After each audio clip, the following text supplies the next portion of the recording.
Welcome to episode 179 of Gods and Heroes of Ancient Greece. My name is MyLinda Butterworth, and today we continue with part 3 of the love story of Eros and Psyche. When the sisters were brought up to the mountain, they made their way to their own houses and murmured with envy that they bore against Psyche, saying, "Behold, cruel and contrary fortune!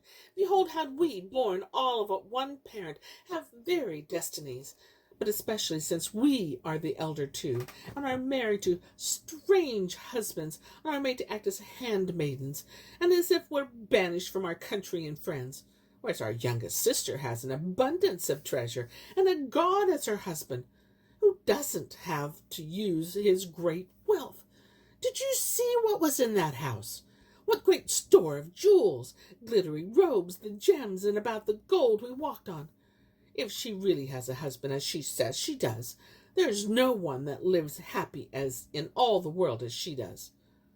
So, should it come to pass that if his love and affection he shows her grows, he may make her a goddess, for by Hercules such was her countenance.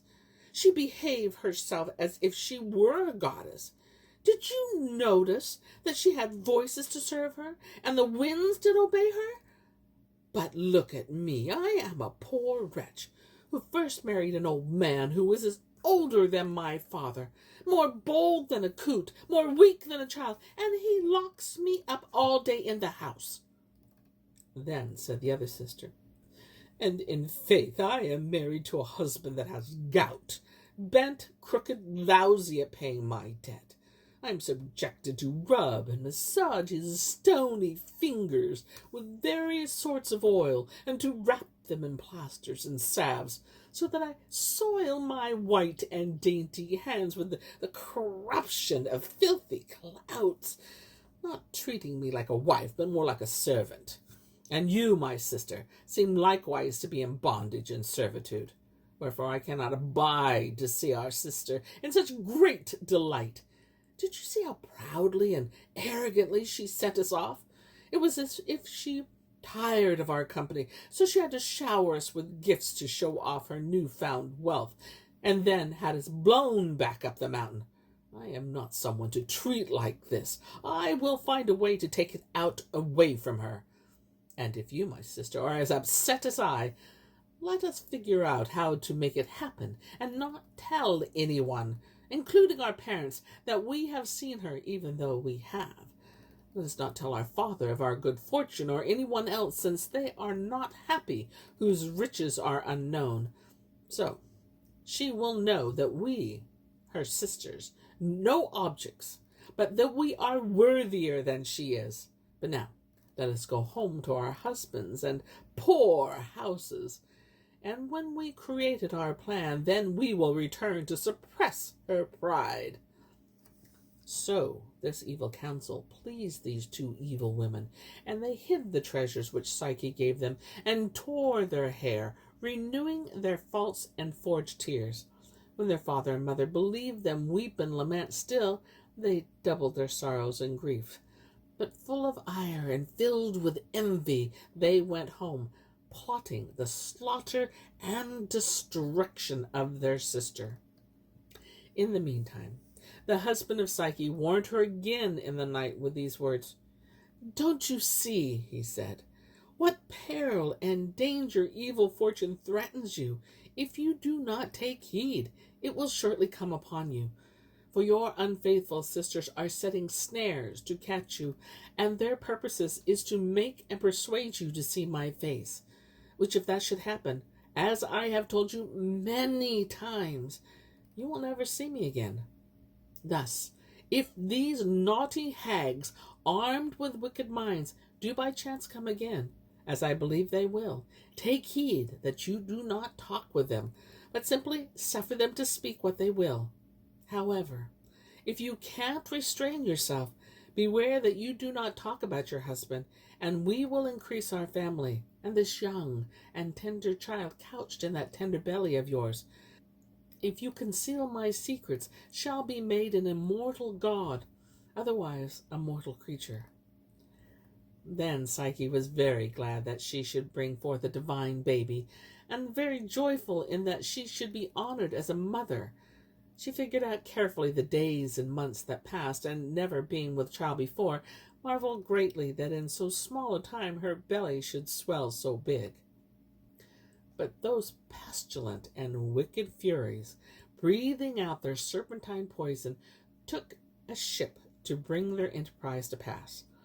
Psyche was then warned again by her husband.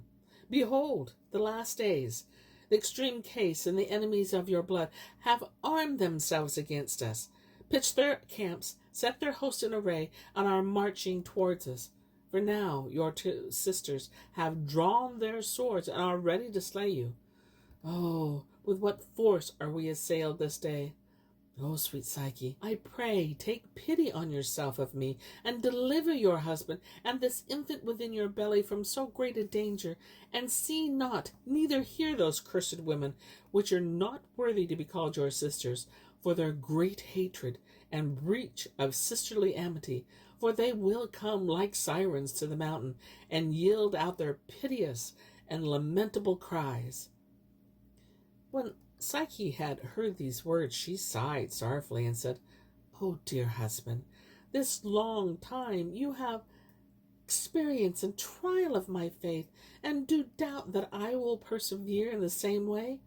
Please command your wind, Zephyrus, that he may do as he has done before, to the intent that you have charged me not to look upon your face, yet that I may comfort myself with the sight of my sisters. I pray by these beautiful hairs, by these round cheeks, delicate and tender, by your pleasant shape and face, I shall learn at length, by the child in my belly. Grant the fruit of my desire. Refresh your dear spouse Psyche with joy, who is bound and linked unto you forever. I have little esteem to see your face and figure. Little do I regard the night and darkness, for you are my only light."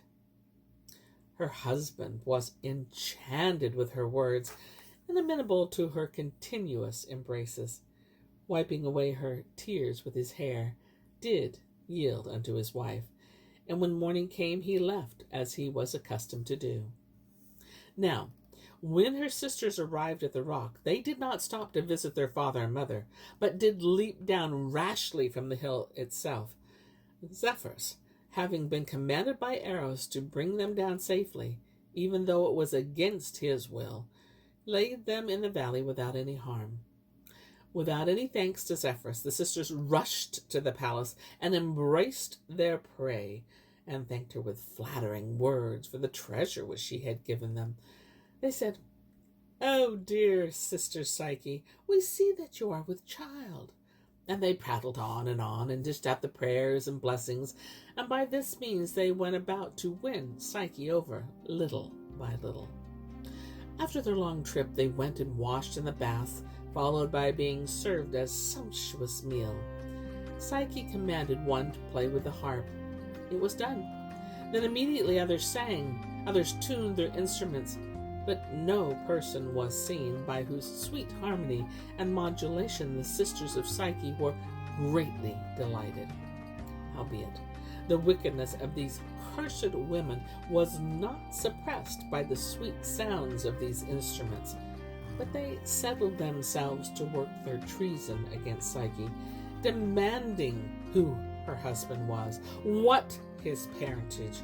Then, having forgotten by too much simplicity, invented a new answer and said that her husband was a great provider, a merchant, and a man of middle age, having his beard interspersed with gray hairs, which when she had said, because she would have no further talk, she filled her laps full of gold and silver, and begged Zephyrus to bear them away.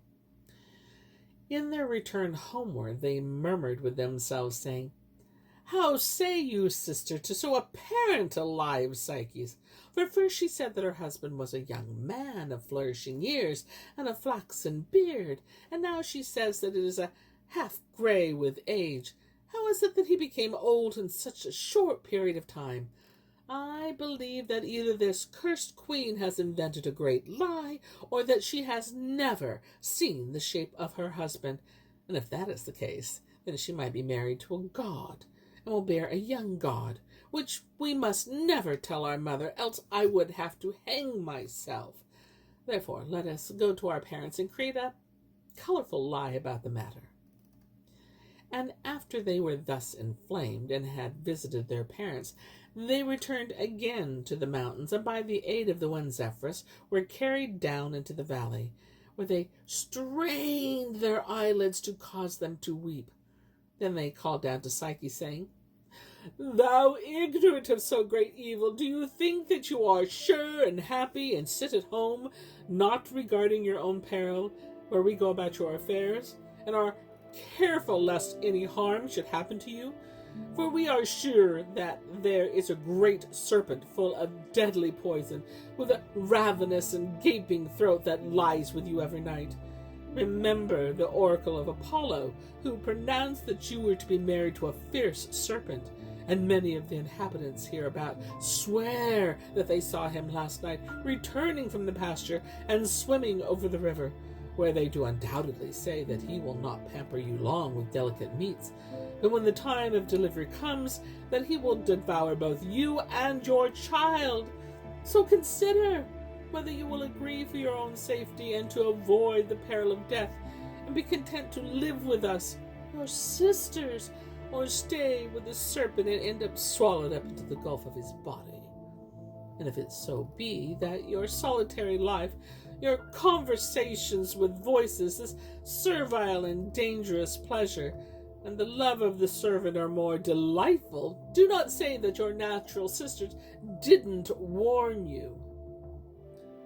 Then poor, simple Psyche was moved with fear by their dreadful words, and being overwhelmed in her mind, she forgot the admonitions of her husband and her own promises that she made to him, and throwing herself headlong into extreme misery, scantily uttering a third word, at length she finally said, "Oh, my most dear sisters, I am grateful for your great kindness towards me, and I am now verily persuaded that what you have heard or have been informed of can be nothing but true, for I never have seen what my husband looks like.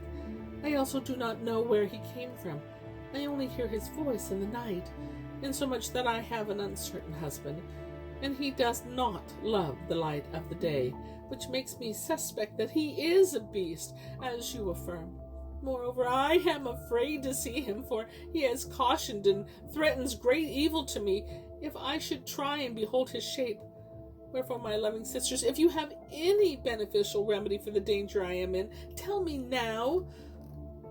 Seeing that through trickery and cunning and learning her secret egged her fearful thoughts, persuading her to do as they would have her, whereupon one of them began and said, "Because we are willing to have little care for our lives in an attempt to save yours, we intend to show you the best way that we possibly can.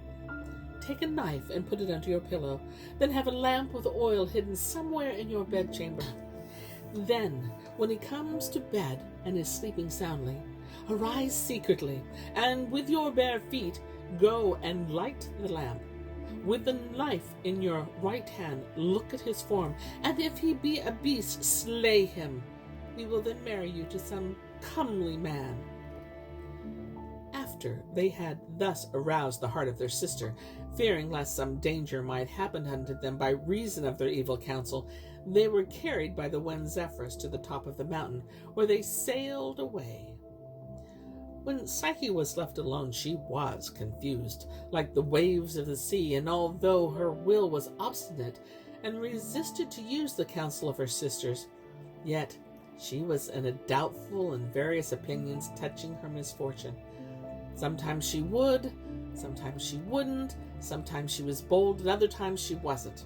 Sometimes she was afraid, sometimes she mistrusted, sometimes she was moved, sometimes she hated the beast, and sometimes she loved her husband.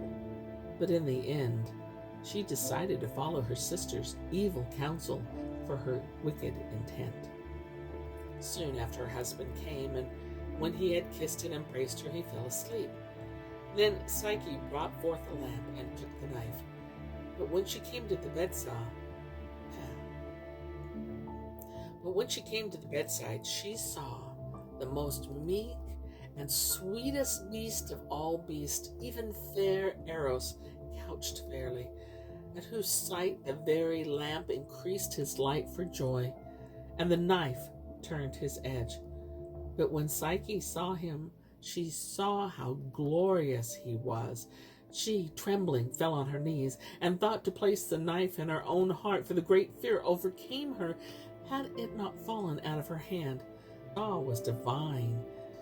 But when Psyche saw how glorious he was, she fell trembling to her knees, and thought to place the knife in her own heart, had it not fallen out of her hand.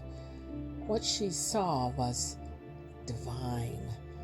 His hairs of gold that yielded out a sweet savor, his neck more white than milk, his purple cheeks, his hair hanging comely behind and before, the brightness that did darken the light of the lamp, his tender plume feathers dispersed upon his shoulders like shining flowers, and trembling hither and thither, and rest of his body so smooth and soft that it did not atone Aphrodite to bear such a child. At the bed's feet lay his bow, quiver, and arrows, that are the weapons of so great a god, which when Psyche beheld his weapons, she marveled at them, took one of the arrows out of the quiver, and pricked herself with it, wherewith she was so grievously wounded that the blood followed, and thereby of her own accord she added love upon love. Then, more and more burning with her love for her husband, she wanted to embrace him and kiss him 1,000 times. But as she leaned over, there fell out a drop of burning oil from the lamp upon the right shoulder of the god, seriously burning him. And here is where I end my tale for today. But I'll be back with more tales. Many more tales. Until then, my friends, enjoy the journey.